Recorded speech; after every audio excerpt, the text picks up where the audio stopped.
11월 22일 수요일 리딩 지저스 고린도후서 9장부터 13장까지의 말씀입니다. 9장 가난한 그리스도인들을 위한 구제 헌금과 관련해 편지를 더 쓴다면 똑같은 말을 되풀이하는 것밖에 되지 않을 것입니다. 나는 여러분이 이 일에 충분히 준비되어 있을 것을 알고 있습니다. 나는 마케도니아 어디에서나 여러분을 자랑하며 아가야에서는 지난해부터 이 일에 준비가 되어 있다고 말해왔습니다. 지금은 여러분의 열정에 관한 소문이 그들 대다수에게 퍼진 상태입니다. 이제 내가 형제들을 보내는 것은 앞서 말한 대로 여러분이 준비되었음을 확인하고 내가 자랑하는 것이 과장된 이야기로 끝나지 않게 하려는 것입니다. 내가 몇몇 마케도니아 사람과 함께 여러분을 불시에 방문하여 여러분이 준비되지 않은 것을 보게 된다면 우리가 그토록 자신하며 행동한 것 때문에 여러분과 우리 모두가 부끄러워 얼굴을 붉히게 될 것입니다. 내가 이 형제들을 선발대로 뽑은 것은 그들을 여러분에게 보내어 그곳 상황을 빠짐없이 확인하고 여러분이 약속한 헌금을 내가 이르기 전에 모두 준비하게 하려는 것입니다. 나는 여러분이 필요한 만큼의 충분한 시간을 두고 여러분 나름대로 헌금을 마련했으면 합니다. 나는 여러분이 억지로 하거나 막판에 허둥대는 것을 바라지 않습니다. 인색하게 심는 사람은 적은 곡식을 거두고 아낌없이 심는 사람은 풍성한 곡식을 거둔다는 것을 기억하십시오. 나는 여러분 각자가 충분한 시간을 두고 생각한 다음 얼마를 낼 것인지 작정하시기를 바랍니다. 그렇게 하면 구차한 변명을 늘어놓거나 마지못해 하는 일이 없게 될 것입니다. 하나님께서는 즐거운 마음으로 베푸는 사람을 기뻐하십니다. 하나님께서는 온갖 복을 놀라운 방식으로 부어주실 수 있습니다. 이는 여러분이 꼭 해야 할 일을 하도록 준비시키는 것에 그치지 않고 무슨 일이든지 넉넉히 할 수 있도록 준비시키려는 것입니다. 이는 시편 기자가 말한 그대로입니다. 그는 가난한 사람에게 거침없이 아낌없이 베푼다. 그가 사는 방식, 그가 베푸는 방식은 참되어서 결코 끝나거나 닳아 없어지지 않는다. 농부에게 먹을거리가 될 씨앗을 주시는 지극히 풍성하신 하나님께서 여러분에게도 아낌없이 베푸십니다. 하나님께서는 여러분이 베풀 수 있도록 무언가를 주셔서 그것이 하나님 안에서 튼튼하고 모든 면에서 풍성하고 충만한 삶으로 자라게 하십니다. 이는 여러분이 모든 면에서 후히 베푸는 사람이 되어 우리와 더불어 하나님을 찬양하게 하려는 것입니다. 이 구제 활동을 실행에 옮기는 것은 가난한 그리스도인들의 부족한 필요를 채워주는 데 도움이 되는 것은 물론이고 그 이상의 의미가 있습니다. 그것은 하나님께 드릴 풍성하고 넉넉한 감사를 낳게 합니다. 이 구제 헌금은 여러분을 최선의 상태로 살게 하는 자극제, 여러분이 그리스도의 메시지가 지닌 분명한 뜻에 공개적으로 순종하면서 하나님께 대한 여러분의 감사를 드러내 보이게 하는 자극제입니다. 여러분은 후한 헌금을 통해 여러분의 궁핍한 형제 자매에게는 물론이고 모든 사람에게도 여러분의 감사를 보여주게 될 것입니다. 그들은 여러분의 삶에 아낌없이 베풀어 주시는 하나님의 은혜에 감동하여 여러분이 필요로 하는 것이면 무엇이든지 들어주시기를 구하는 간절한 중보기도로 응답할 것입니다. 이 선물을 주시는 하나님께 감사드립니다. 이것을 어찌 말로 다 찬양할 수 있겠습니까? 10장 이제부터 말씀드리는 것은 사적이기는 하지만 대단히 절박한 문제입니다. 나는 그리스도의 온유하심과 확고한 영에 힘입어 말합니다. 내가 여러분과 함께 있을 때에는 움츠고 연약하지만 여러분과 적당히 떨어져 편지를 쓸 때에는 모질고 요구가 지나치다는 말이 들리더군요. 바라건대 내가 여러분과 함께 있을 때에도 강경한 입장을 취하지 않게 해주십시오. 나를 가리켜 원칙 없는 기회주의자라고 말하는 자들에게 맞서는 일에 내가 단 1분이라도 주저할 것이라고 생각하지 마십시오. 그들은 자신들의 한 말을 취소해야 할 것입니다. 세상은 원칙이 없습니다. 인정사정 없는 냉혹한 곳입니다. 세상은 정정당당하게 싸우지 않습니다. 그러나 우리는 그런 식으로 살다가 싸우지 않습니다. 이제까지도 그랬고 앞으로도 그럴 것입니다. 우리 일에 사용하는 도구는 마케팅이나 시세를 조작하는 데 쓰이는 것이 아닙니다. 우리의 도구는 타락한 문화 전체를 뒤엎는 데 쓰입니다. 우리는 하나님의 강력한 도구를 사용하여 뒤틀린 철학을 분쇄하고 하나님의 진리를 가로막기 위해 세워진 장벽들을 허물고 모든 흐트러진 생각과 감정과 충동을 그리스도께서 조성하신 삶의 구조에 맞게 변화시킵니다. 우리의 도구는 모든 방해의 원인을 제거하고 성숙에 이르는 순종의 삶을 세우는데 즉시 쓸 수 있도록 준비된 도구입니다. 여러분은 명백한 것을 보고 또 보지만 나무는 보면서 숲은 보지 못하고 있습니다. 여러분은 그리스도 편에 서 있는 사람의 분명한 본보기를 구하면서 어찌하여 그리도 성급하게 나를 제쳐 놓습니까? 나는 내가 그리스도와 함께 서 있다고 확신합니다. 그러니 나를 믿어 주십시오. 여러분은 그리스도께서 나에게 주신 권위를 내가 과장해서 말한다고 생각할지 모르겠으나 나는 내 말을 철회할 생각이 없습니다.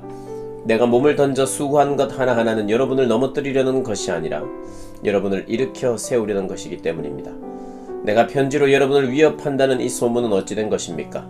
그의 편지는 강하고 설득력이 있지만 그 사람 자신은 나약하고 말도 잘 못한다. 그러한 소문은 면밀히 조사해보면 전혀 근거 없다는 것이 밝혀질 것입니다. 우리는 여러분을 떠나서 편지로 쓸 것을 여러분 곁에 있으면서도 그대로 행하는 사람입니다. 여러분을 떠나 있든 여러분과 함께 있든 편지로 쓰든 직접 말로 하든 간에 우리는 동일한 사람입니다. 우리는 우리보다 낫다고 자처하는 사람들 편에 우리를 끼워 넣으려고 하는 것이 아닙니다. 우리는 그럴 생각이 없습니다. 그러나 비교하고 등급을 매기고 경쟁하는 자들은 사실상 핵심을 놓친 것입니다. 우리는 이 자리에서 터무니없는 주장을 하고 있는 것이 아닙니다. 우리는 하나님께서 우리에게 정해주신 한계에서 벗어나지 않았습니다. 그 한계가 여러분에게까지 미쳐 여러분도 그 안에 포함된다는 사실에는 의문의 여지가 없습니다. 우리는 다른 누군가의 영역을 침범하려는 것이 아닙니다. 우리가 이미 여러분과 함께 있지 않았습니까? 우리는 그리스도의 메시지를 가지고 여러분을 방문한 첫 번째 사람들이지 않습니까? 그런데도 여러분은 우리가 편지를 보내거나 직접 방문하는 것이 우리의 한계를 넘어선 것이 아닌가 의문을 품으니 어찌된 일입니까? 우리는 다른 이들의 적법한 일에 쓸데없이 참견하거나 그들의 직무에 간섭하거나 그들과 똑같은 혜택을 요구하려는 것이 아닙니다. 다만 우리는 여러분의 삶이 믿음 안에서 자라가면서 우리가 확장시키고 있는 일에 여러분이 나름대로 참여하기를 바랄 따름입니다. 우리는 고린도 너머에 있는 지역에 메시지를 전할 때에도 하나님께서 정하신 한계를 넘지 않을 것입니다. 우리는 다른 이들이 이루어 놓은 일을 침범하여 그것을 우리 공로로 삼을 마음이 전혀 없습니다. 공로를 주장하려거든 하나님을 위해 주장하십시오. 여러분이 스스로를 내세우는 것은 하나님의 일에 아무 의미가 없습니다. 하나님께서 여러분을 내세워 주시는 것이 중요합니다. 11장 여러분은 내가 좀 어리석은 말을 하더라도 참아주시겠습니까? 부디 잠시만 참아주십시오. 내가 여러분을 몹시 걱정하고 있다는 사실이 나를 당황스럽게 합니다. 이것은 내 안에서 타오르는 하나님의 열정이나 다름없습니다. 나는 여러분을 그리스도와 결혼시키려고 했고 여러분을 순결한 처녀로 신랑 되시는 그리스도께 소개했습니다. 이제 내가 걱정하는 것은 하와가 뱀의 번지르르한 제잘거림에 속아 넘어간 것처럼 여러분도 유혹을 받아 그리스도를 향한 수수하고 순결한 사랑에서 멀어지고 있다는 점입니다.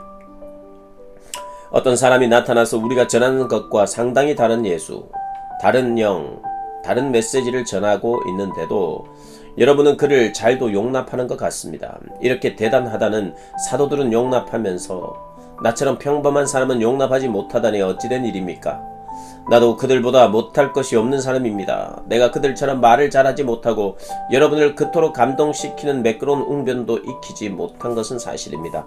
그러나 적어도 나는 입을 열 때마다 내가 무엇을 이야기하고 있는지 압니다. 우리는 아무것도 감추지 않습니다. 우리는 여러분에게 모든 것을 털어놓았습니다. 나는 하나님의 메시지를 여러분에게 전하면서 답례로 아무것도 요구하지 않았고 여러분에게 폐를 끼치지 않으려고 아무 사례 없이 여러분을 섬겼습니다. 그렇게 하면서 내가 큰 실수라도 범했습니까? 여러분에게 경제적인 부담을 주지 않으려고 다른 교회들이 나의 비용을 대주었습니다. 내가 여러분과 함께 지내는 동안 누군가 나를 돕겠다고 거둔 적이 한 번도 없습니다. 내게 필요한 것은 늘 마케도니아의 신자들이 공급해 주었습니다. 나는 여러분에게 짐이 되지 않으려고 조심했고 앞으로도 짐이 되지 않을 테니 여러분은 믿어도 좋습니다. 그리스도를 나의 증인으로 모시고 말하는데 이것은 내 명예와 관련된 일입니다. 나는 이웃의 판단으로부터 여러분을 보호하기 위해서라도 이 일을 비밀로 해둘 마음이 없습니다. 내가 여러분을 사랑하지 않아서 그런 것이 아닙니다. 내가 여러분을 사랑하는 것은 하나님께서 아십니다. 다만 나는 우리 사이의 일을 공개하여 숨기는 것이 없게 하려는 것뿐입니다. 이와 관련해서 나는 내 입장을 바꾸지 않을 작정입니다. 여러분의 돈을 받느니 차라리 죽는 편을 택하겠습니다. 나는 악착같이 돈을 모으면서도 자신들을 특별한 존재로 자처하는 설교자들과 나를 한 통 속으로 취급할 빌미를 누구에게도 주지 않을 것입니다. 그들은 그리스도의 대리인 행세를 하지만 속속들이 가짜인 가엾은 패거리, 거짓 사도들, 거짓 설교자들, 부정직한 일꾼들입니다. 그렇다고 놀랄 것까지는 없습니다. 사탄은 늘 그런 식으로 활동하고 빼어난 빛의 천사로 가장하기 때문입니다. 그러므로 사탄의 졸개들이 하나님의 종으로 가장한다고 해서 놀랄 것이 없습니다. 그러나 그들은 무엇으로도 성공하지 못할 것이며 결국에는 그 대가를 치르게 될 것입니다. 출발점으로 다시 돌아가서 말씀드리겠습니다. 내가 다소 어리석은 말을 계속하더라도 나를 비난하지는 말아 주십시오. 비난하려거든 차라리 나를 어리석은 사람으로 받아들여서 내가 큰 소리 좀 치게 해주십시오. 이런 말투는 그리스도인에게서 배운 것이 아닙니다. 절대로 아닙니다. 그것은 내가 요즘 인기 있는 현란한 설교자들에게서 찾아낸 못된 버릇입니다. 여러분은 재판석에 앉아 이 모든 사기극을 관찰하기 때문에 예상치 않게 이따금 찾아오는 어리석은 자들의 비위까지 맞춰줄 여유가 있는 모양입니다. 사기꾼들이 여러분의 자유를 빼앗고 여러분을 이용해 먹고 여러분에게 터무니없는 돈을 청구하고 여러분을 윽박지르고 여러분의 뺨까지 때리는데도 여러분은 그들을 감탄스러울 정도로 참아줍니다. 나라면 여러분에게 그렇게 할 수 없었을 것입니다. 우리는 그런 짓을 참을 만큼 비위가 강하지 않기 때문입니다. 여러분이 설교단에서 자기 자랑을 늘어놓는 자들에게 감탄을 금치 못하니 나도 자랑해 보렵니다. 이것은 어리석은 사람, 곧 여러분의 옛 친구가 하는 말이라는 것을 잊지 마십시오. 그들이 스스로를 일컬어 히브리 사람, 이스라엘 사람, 아브라함의 순수 혈통이라고 자랑합니까? 나도 그들과 동등한 사람입니다. 그들이 그리스도의 종입니까? 나는 더욱 그렇습니다. 내가 이런 말을 하고 있다는 것이 믿기지 않습니다. 이런 식으로 말하는 것은 정신 나간 짓입니다. 그러나 시작했으니 끝을 보겠습니다. 나는 그들보다 더 열심히 일했고 그들보다 더 자주 투옥되었고 매도 셀 수 없을 만큼 많이 맞았고 죽음의 고비도 여러 차례 넘겼습니다. 유대인들에게 매 39대를 맞는 것이 5차례, 로마 사람들에게 매질을 당하는 것이 3차례, 돌로 맞은 것이 1차례입니다. 3차례나 배가 난파되었고 망망한 바다에 빠져 꼬박 하루를 보내기도 했습니다. 해마다 고된 여행을 하면서 여러 개의 강을 건너고 강도들을 피해 다니고 벗들과도 다투고 적들과도 싸워야 했습니다. 도시에서도 위험에 처하고 시골에서도 위험에 처했으며 태양이 장렬하는 사막의 위험과 폭풍이 이는 바다의 위험도 겪었고 형제로 여겼던 사람들에게 배신도 당했습니다. 단조롭고 고된 일과 중노동을 겪고 길고 외로운 밤을 여러 차례 지새우고 식사도 자주 거르고 추위에 상하고 헐벗은 채 비바람을 맞기도 했습니다. 하지만 이 모든 것과 비교조차 할 수 없는 것은 모든 교회로 인해 겪는 곤경과 걱정입니다. 누군가 더 이상 물러설 수 없는 형편에 처하면 나는 뼛속 깊이 절망을 느낍니다. 누가 속아 넘어가 죄를 지으면 내 속에서 화가 불같이 타오릅니다. 굳이 나 자신을 자랑해야 한다면 나는 내가 당한 굴욕을 자랑하겠습니다. 그 굴욕이 나를 예수처럼 되게 해주기 때문입니다. 영원히 찬양받으실 하나님 곧 우리 주 예수의 아버지께서 내가 하는 말이 거짓이 아님을 아십니다. 내가 다마스쿠스에 있을 때 아레다 왕의 총독이 나를 체포하려고 성문에 초병을 배치한 적이 있는데 내가 성벽에 난 창문으로 기어 나오자 사람들이 나를 바구니에 담아서 내려주었고 나는 필사적으로 도망쳤습니다. 12장 여러분 때문에 나는 이런 식으로 말할 수밖에 없습니다. 나는 본의 아니게 이렇게 말하는 것입니다. 이참에 하나님께서 내게 주신 환상과 계시의 문제도 꺼내는 것이 좋겠습니다. 예를 들어 나는 14년 전에 그리스도께 붙잡혀 황홀경 속에서 지극히 높은 하늘로 끌려 올라간 사람을 알고 있습니다. 사실 나는 이 일이 몸을 입은 채 일어났는지 몸을 떠나서 일어났는지 알지 못합니다. 그것은 하나님만이 아십니다. 내가 알기로 이 사람은 낙원으로 이끌려 갔는데 몸을 입고 그렇게 된 것인지 몸을 떠나서 그렇게 된 것인지 나로서는 알 길이 없습니다. 하지만 하나님은 아십니다. 그는 거기서 말로 표현할 수 없는 놀라운 말을 들었지만 그 들은 것을 발설해서는 안 되었습니다. 이 사람이 내가 말하려는 그 사람입니다. 그러나 나 자신에 관해서는 내가 당한 굴욕 외에 아무 말도 하지 않겠습니다. 내가 조금이라도 자랑할 마음이 있다면 웃음꼴을 보이지 않으면서 그렇게 할 수도 있고, 그러면서도 알기 쉽게 진리를 내내 말할 수 있을 것입니다. 그러나 나는 여러분을 아끼는 마음으로 그만두겠습니다. 여러분이 길에서 나를 보거나 내가 하는 말을 듣게 되거든 나를 우연히 마주친 어리석은 사람, 그 이상의 존재로 여기는 사람이 아무도 없기를 바랍니다. 받은 계시들이 엄청나고 또 내가 우쭐거려서는 안 되겠기에 주님께서 나에게 장애를 선물로 주셔서 늘 나의 한계들을 절감하도록 하셨습니다. 사탄의 하수인이 나를 넘어뜨리려고 전력을 다했고 실제로 내 무릎을 꿇게 했습니다. 그래서 내가 교만하게 다닐 위험이 없게 한 것입니다. 처음에 나는 장애를 선물로 여기지 못하고 그것을 없애달라고 하나님께 간구했습니다. 3번이나 그렇게 했는데 그분께서 이렇게 말씀하셨습니다. 내 은혜가 너에게 족하다. 너에게 필요한 것은 그것이 전부다. 내 능력은 네 약함 속에서 진가를 드러낸다. 나는 그 말씀을 듣자마자 이렇게 된 것을 기쁘게 받아들였습니다. 나는 장애에 집착하는 것을 그만두고 그것을 선물로 여기며 감사하기 시작했습니다. 그것은 그리스도의 능력이 나의 약함 속으로 쇄도해 들어오는 하나의 사건이었습니다. 이제 나는 약점들을 기꺼이 받아들입니다. 나를 낮추어주는 이 약점들, 모욕, 재난, 적대행위, 불운을 기쁘게 받아들입니다.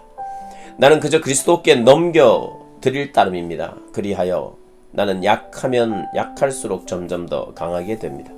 내가 실수를 저질렀습니다. 나는 이와 같이 말하면서 완전히 어리석은 사람이 되고 말았습니다. 그러나 그것은 내 탓만은 아닙니다. 여러분이 나를 부추긴 것입니다. 여러분은 내가 어리석은 말을 하도록 놔두기보다는 나를 지지하고 칭찬해 주었어야 했습니다.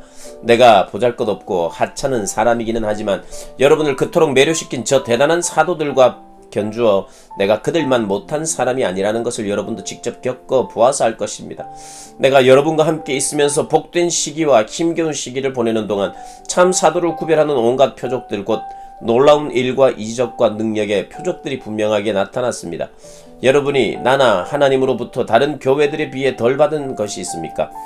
여러분이 덜 받은 것이 한 가지 있기는 합니다. 바로 내 생활비를 책임지지 않은 건 말입니다. 참 미안하게 되었습니다. 여러분에게서 그 책임을 빼앗은 것을 용서해 주시기 바랍니다. 지금 나는 여러분을 3번째로 방문하기 위해 모든 준비를 마친 상태입니다. 그러나 걱정하지 마십시오. 여러분은 특별히 애쓰지 않아도 됩니다. 지난 2차례의 방문 때와 마찬가지로 이번에도 여러분을 성가시게 하는 일은 없을 것입니다. 나는 여러분의 소유에는 관심이 없습니다. 여러분 자신에게만 관심이 있을 따름입니다. 자녀가 부모를 돌보는 것이 아니라 부모가 자녀를 돌보는 것입니다. 여러분을 위해서라면 나는 기꺼이 내 지갑을 비우고 내 목숨까지도 저당 잡히겠습니다. 그러니 내가 여러분을 사랑할수록 여러분의 사랑을 덜 받게 되다니 어찌된 일입니까? 내가 앞에서는 자급하는 척하고 뒤에서는 교묘하게 속여 빼앗았다는 험담이 끊임없이 들리니 어찌된 일입니까? 그 증거가 어디에 있습니까? 내가 누군가를 보내서 여러분을 속이거나 여러분의 것을 빼앗은 일이 있습니까? 나는 디도에게 여러분을 방문하라고 권했고 그와 함께 형제 몇 사람을 보냈습니다.